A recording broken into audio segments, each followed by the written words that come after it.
I welcome you all to another beautiful day on Empower. I am your host, Sharon Ajay, and today we are joined by a remarkable woman. She is a development advocate and founder of the Yargote Foundation, a non-profit dedicated to empowering the boy child and promoting balance across Nigeria. She is passionate about education, leadership, and building stronger communities. Let's make welcome Anna Hussaini Pai. It's good to have you in the studio with us, ma'am. Thank you for having me. Good morning. Good morning, ma'am. Well, let's dive right into what we have today. Before we talk about the Yargote Foundation, tell us what inspired you to go into development advocacy. Was there a personal experience that led you into doing that? Okay, so getting into that space as a whole is a passion I've had since when I was young. Okay. I remember when I would just put children together in my area and I would be the MC, I'll be the DJ, I'll be the, everything, just to make impact in their lives and to make a little difference. And maybe that's because of where I grew up in or the environment I grew up in was different from that environment. And so I wanted to kind of rub it off on them because I saw that it wasn't, at par with what I experienced growing up. And so I grew up with it up till this moment and we're where we are at today. Interesting. All right, let's talk about Yargote Foundation and mission. Now, it's a foundation that focuses on empowering the boy child, and that is quite interesting because we literally hear about the girl child. There's this foundation that cares about the girl's development, and this one cares about the health of the girl child.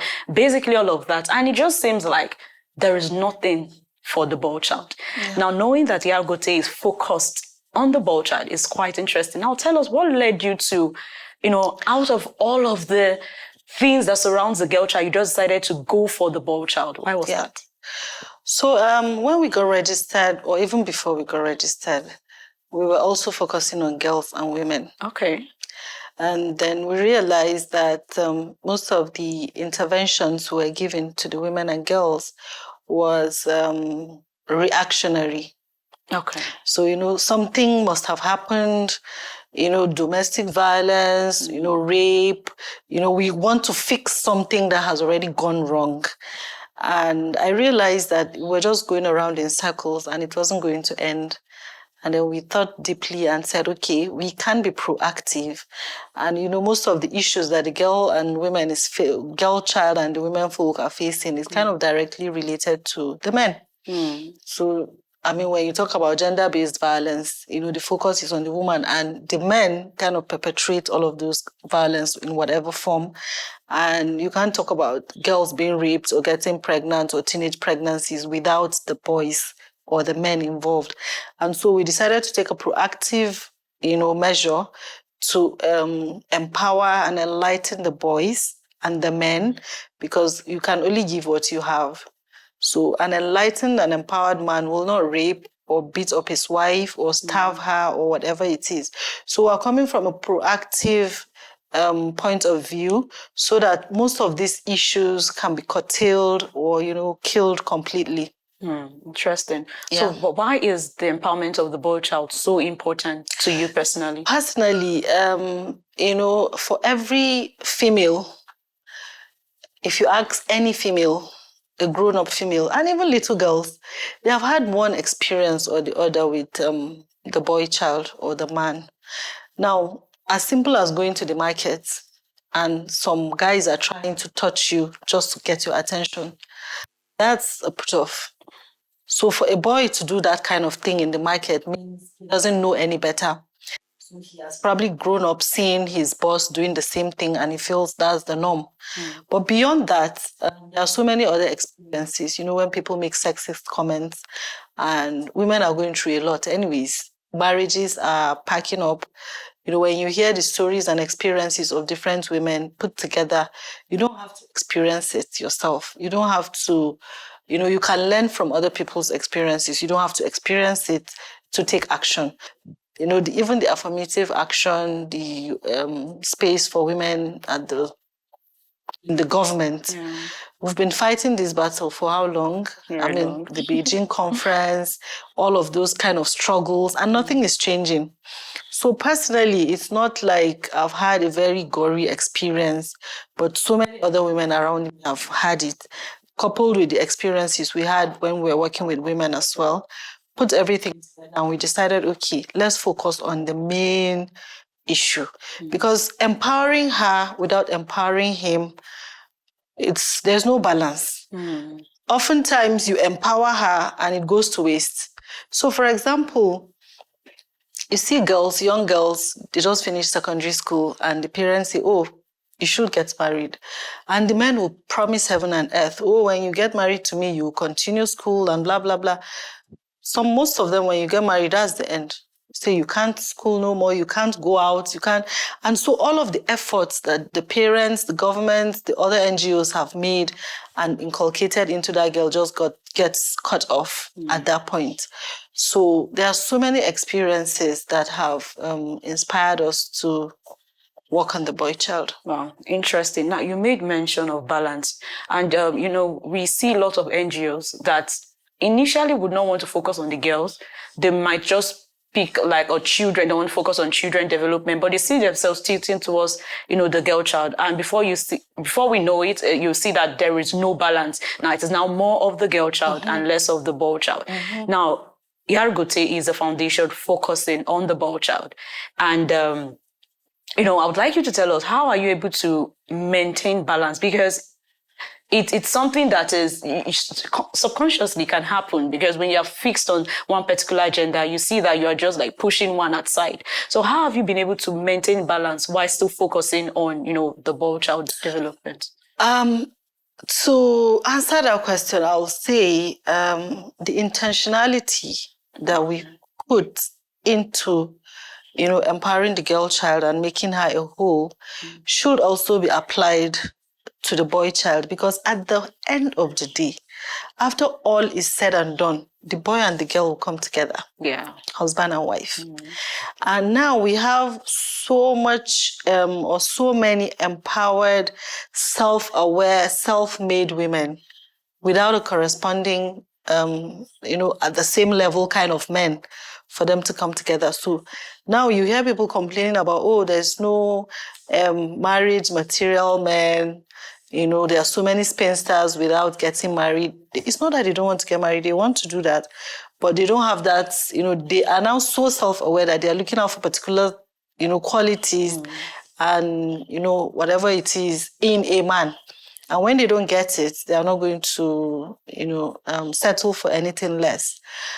So back to your question, like I've said earlier, we just have to strike that balance. It has been missing for too many years or decades. It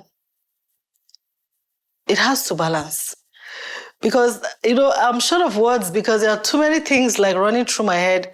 The neglect of the boy child has affected too many things, from the economy, because we have men in charge of everything.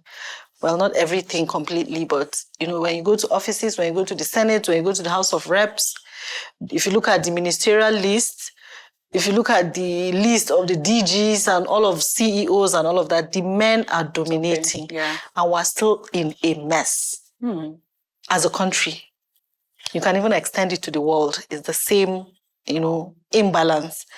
And so why are we, we continually do the same thing and we're expecting a different result? Why don't we take another approach? The intentionality I talked about earlier is when the girl is growing up, everybody's intentional about how she's brought up, how she's molded, her character. And you hear parents say, oh, she'll get married one day and we don't want her to disgrace us. The person she's going to get married to, how far? Is he going to disgrace his own parents? Because we don't give that focus, that attention, that affection to him. So he's going to come with what he knows. She has been well-groomed and he hasn't. So we need to strike that balance. The faults, I'll put most of it on the mothers, the women. Again, we're trying to fix the women, and the men and the women are the ones that groom both genders of the children. So we need to cut that differential treatment, You know, there are times that I remember my dad, I'm the only girl in my house, and he'll bring some things and say, hide it. Don't let your brothers see it. Because now, after growing up, I flash back to some of those times and I'll say, okay, he knew that maybe what he brought wasn't going to go around, or maybe I was special. You know, there could be so many narratives around his behavior at that time. But the thing is, there are times you'll see the girl child being treated in a certain way, and you see the boy child longing to be treated that way. But, you know, he's been programmed because of the stereotype. Oh, you should be strong, you know, you should be man enough, and there are things you shouldn't even, you know, ask for or long for, because they say, oh, they are girly things, they are girly behaviors and all of that. We all have, you know, the mind, the heart, the emotions and all of that. So, but the stereotype have kind of suppressed that of the man to behave in a certain way and not let out steam and all of that. So it affects the upbringing, it affects the growth stage and all of that of the boy child. And then at the end of the day, you come and you put them together. And so it's not working. Very true. It's not working. The statistics these days of marriages breaking up, of divorce, it's going high. You know, it's very high. And when I look at the whole situation, I just see there is a gap that needs to be filled. You know, before now, they'll say, oh, marriage is lasted and all of that. It's not that it lasted because the women wanted to stay in them, but they didn't know any better.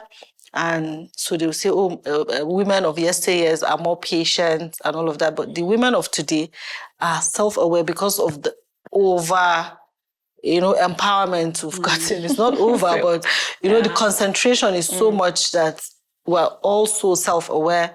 We have so many resources to read and, you know, look up to and, you know, improve upon ourselves. And the boys, because of the way they've been groomed from infancy, they don't really read about the stuff women read.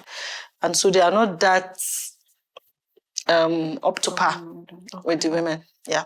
Interesting.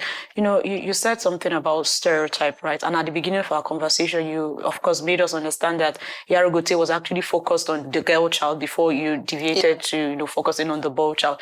Now, I would like to ask, is it difficult to work with the boy child, or if you're going to, you know, weigh both of them, which of it is difficult? Because, you know, you don't get the opportunity to talk to these males while they are still infants. You get to the opportunity to speak to them maybe while they are teenagers and maybe children. And the stereotype is already there. They already have that mindset. So you are meeting them with the mindset. Yeah. So is it difficult?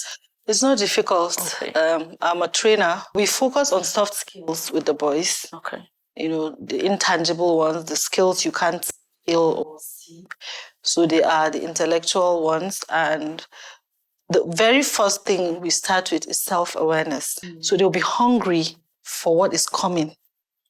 You know, so irrespective of whatever gender I'm talking to, self-awareness comes first. You don't assume that people know certain things. You need to make this person discover who he is. You know, bring his mind back into his body. So when we talk about self-awareness, we teach them about values, about their culture, about their roots. You know, it becomes so interesting that they want to hear more. So when you tell them, go home, ask your parents, we have boys that they've never been to their village. I will say, oh, go back home. This is the first assignment. Ask your parents, where are you from? What do you practice? What's the culture? What are the beliefs? You know, all of those things are very interesting discovery of self. And so after that, we delve into the proper thing. And we've had parents call us to say, what are people doing with these children? They don't want to miss any class. Whether it's raining, it's sunning, or whatever, they want to be there. Except when they are sick, they want to come. And I said, we probably have set the right foundation to begin the program. And so it's like with every passing day, they are hungry for what's coming next.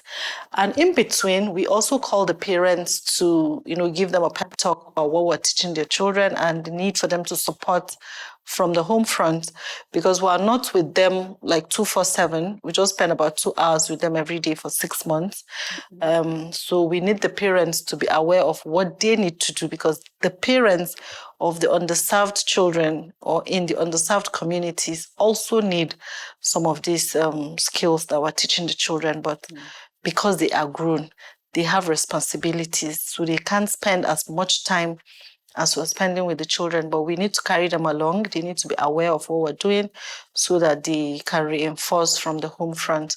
So it's not difficult at all working with them. Wow. And if I may add, at the beginning, when we start, we try to identify the behavioral traits of each boy. Okay. And we counsel them. So we've had boys open up to us about things they've done in the past that their parents are not even aware. And it takes a level of comfortability and trust for them to open up about those kind of issues without being prompted. So from the beginning, we aim to build that trust for them to let down their guards and tell us whatever it is they need to tell us. So it's really not difficult. I honestly like to even work with the boys that attempt difficult. Yeah. Interesting. Because I know we can penetrate them. Amazing work you're doing there. All right. We'll be going on a short break now, and when we return, Empower continues. Stay with us.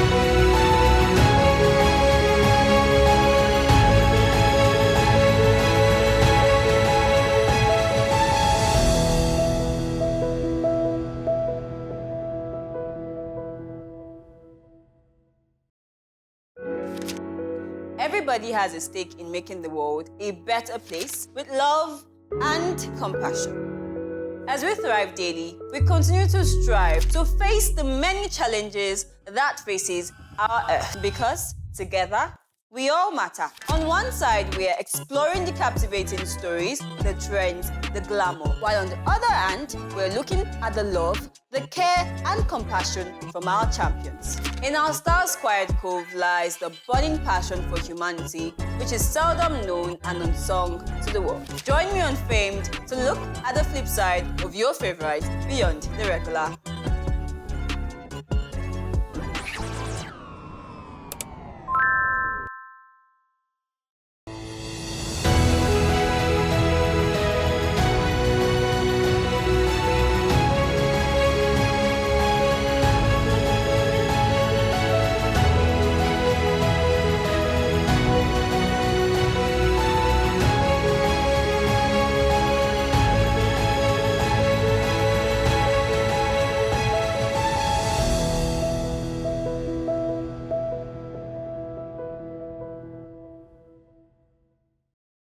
Welcome back. If you're just tuning in, this is Empower, and we have Anna Hussaini Pai with us in the studio.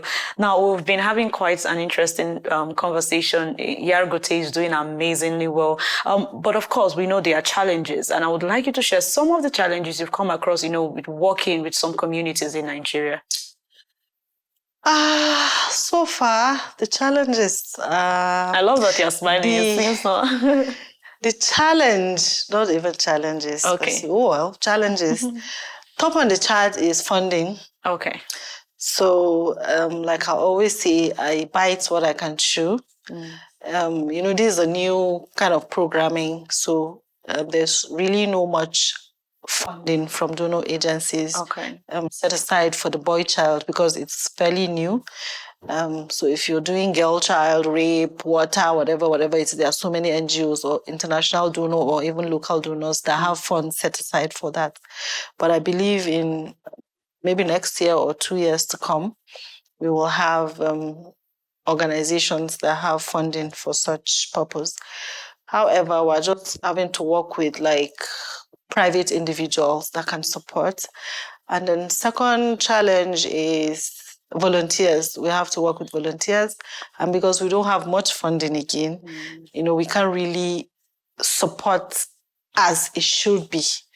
Even though it's called volunteering, you have to support with at least, logistics and stuff. So we are short of that, and maybe the right expertise in the volunteering world. Right. So, but going forward, I believe if we get more structured and expand, we will take care of that with funding. Once we have funding, we're good to go. Aside that, we don't really have any challenge. We go into these communities, we do the stakeholders engagement. Of course, if you explain to them what you need to do or what you want to do in a way and manner that they understand and connect to it, they'll support you. And we've really had great support from the parents because they come around during our interaction with the boys, and some of them can't even talk when they come. They just break down and start crying. Like they've seen remarkable improvement in their children. And then we have neighbors of our children coming around to say, oh, I saw my neighbor's child, there's a little bit of improvement and I want my child to be part of it. So that sort of thing. So those are like the two top challenges that we have, but I'm sure we'll surmount it. Talking about, I see that you've already given us feedback of how very effective this program is, but I would just like you to spot out one of the project that has made a huge impact. Now, I know a lot of it has, but when you share stories like this, it just gives more hope to more boy child out there to want to join into, the program and of course partner with the foundation. Just tell us maybe just one project that has made a big impact for Yargote Foundation. We have just one project, which is the Empower the Boychild project. And so we are, like I said earlier, we're focused on soft skills because we want every child to carry out their dream, aspire to be whatever you want to be, but be well prepared to carry it out and be the best at it. So 2 months back, we had a family fun fair because we wanted to bring the parents, the children, our boys, and their siblings in an atmosphere of fun to, bond further. And because there are questions we've asked the boys that need interaction with their parents, but it wasn't happening. So most of them don't really talk to their fathers, who should be the first role model. And so we decided the family fun fair was going to break that jinx and make them bond better. And at that event, interviewed some of the parents. There are boys that I was tired at some point, like I didn't know what to do. Not that I didn't know what to do, but like it wasn't working for them, especially their academics. In all of the things we're doing, we have to measure impact. And I thought I wasn't really doing well with a particular boy. And he had a lot going on that was going to distract him or wasn't going to, make him improve. And I picked on this particular boy, and I always will call the parents as well. And I'll say, we can't do this alone. We just came into their lives and we're not going to be with them forever. So for this period and beyond, can you really reinforce what we're, teaching them? And at the fun fair, when the mother started talking, I was excited because she said her son's teacher called her to ask what they did to the boy during the holidays. Because upon resumption, he has improved drastically. Wow. His writing, his reading, and this boy is in SS1, is in JS1. And last year, he was with us last year, and we brought some of them back this year to, work more on them. And I was excited. I was like, oh, so it's working. And for that particular boy, his name is Shaibu. I was like, oh, so now I got more encouraged, to keep pushing and keep doing what we're doing. So may I add that beyond the structured program that we wanted to do, or we intend to do with the boys, we kind of fall out of line because if we're teaching you and we're giving you worksheets to take home and do some follow-up assignments and you can't read, then you can't be part of that particular engagement. So outside of what we had to do, we had to get a lesson teacher to teach some of the boys that can't read just to read and write. Because I believe they can take it up from there so that they can be carried along what we're doing. And, we saw an improvement in that because some of the boys, when they could eventually read, even the other boys were excited. When I say, take this piece of, read it up. And when they read, everybody will start jumping and hailing. And so it's exciting, honestly, that we're doing what we're doing. It's rewarding. Interesting.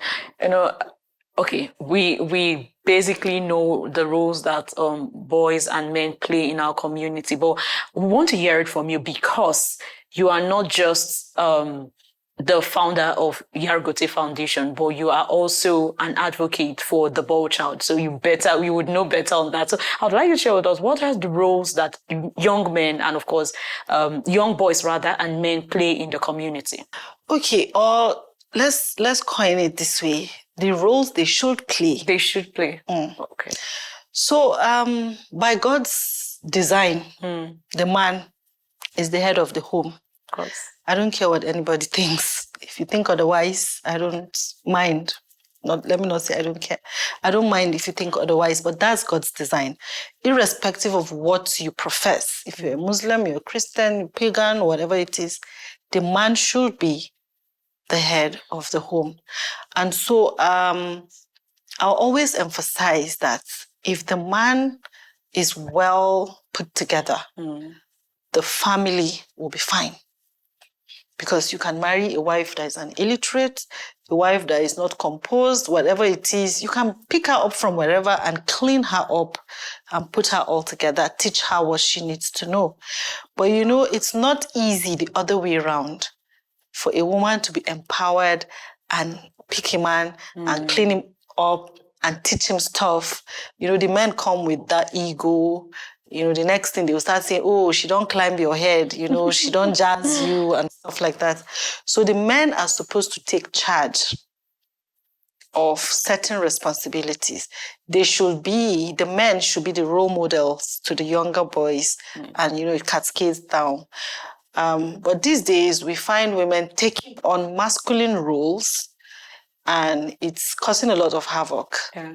So the men should know the specific roles that, is assigned to them by God and country and play those roles. Interesting. Thank you once again. All right, we're already wrapping up, but I just want you to do something quickly before we go to our, second section. Just look into your camera and give an advice to a young boy growing with the stereotype, of course, that the world has placed on him. Just drop a word or two for him. Okay, so, I focused this conversation on, we centered it around the girls and women because it's EmpowHER. But beyond the issues that revolves around girls and women, the boys are plagued with so many other issues and challenges. So to the young boy out there, I want you to chart a course for yourself, believe in yourself, read up about self-awareness, because I don't want to assume you know what that is. So go look it up. And once you are self-aware, there are a lot of things that will fall into place. You will not be easily distracted. And I'll stop there. All right, thank you very much, ma'am. We'll be going to our second section. I'll be reading a report by the UN, and I just need your inputs. Okay. Yeah. All right, yes, the report by the UN Women, it says violence against women shows that nearly 1 in 3 women worldwide has experienced physical or sexual violence. Now, only 1 in 10 prevention initiative specifically targets men and boys. And of course, I remember you saying, something in relations to this, talking about the fact that we are all tilted to when it comes to abuse of women, we're trying to tell them, okay, well, this is what you need to do and all of that. But there is no, prevention measures focused on the men, on what and what not to do. Please, what's your comment on this? Yeah, like I said earlier, we can prevent all of this, the violence against women, gender-based violence, We can prevent it by, also focusing on the men. Because like I said again, the men are only projecting what they know.